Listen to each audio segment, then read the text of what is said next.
Yine bir ağıt okuyacağım. Emmoğlu karşıda kar yağdı diye bir ağıttır. İçimizden kopan bir ağıttır. Dinleyenler var olsun, sağ olsun.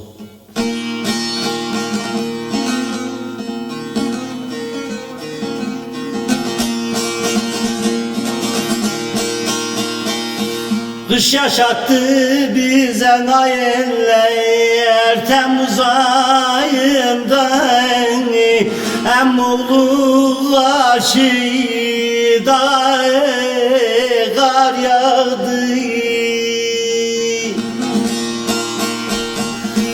Oran koptu şehrinde köyünden Emmoğlu karşıda kar yağdı. Kar yağdı nayeller da kar yağdı. Emmoğlu karşıda kar yağdı.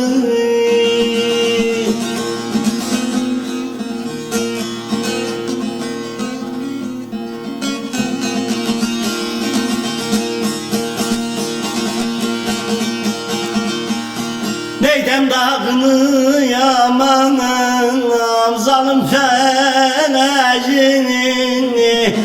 boşa gittin eşincinin emeği. Süt dolmadan sağıncının küleği Emmoğlu karşıda kar yağdı. Kar yağdı nayeller da kar yağdı. Emmoğlu karşıda kar yağdı.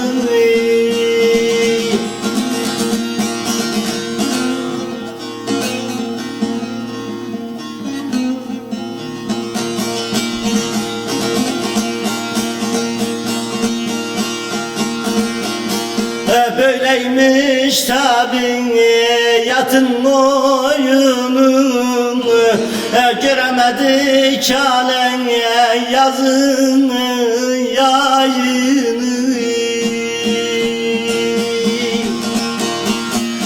Duman çöktü buradan berdiş koyunun Emmoğlu karşıda kar yağdı. Kar yağdı nayeller da kar yağdı. Emmoğlu karşıda kar yağdı.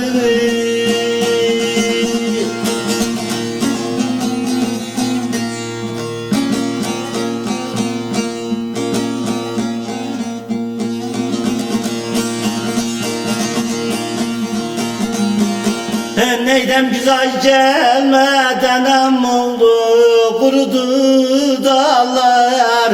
Arı kovanından olmadı ballar.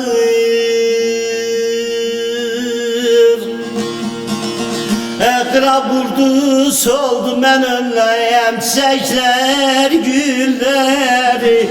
Emmoğlu karşıda kar yağdı. Kar yağdı Emmoğlu da kar yağdı. Emmoğlu karşıda kar yağdı.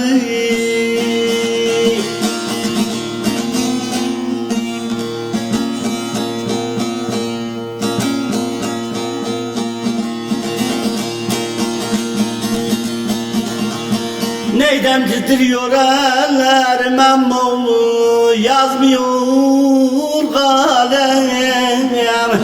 Beydağını duman çöktü ne bileyim. İsrafil seyahati dolmadan çilem. Emmoğlu karşı dağa kar yağdı.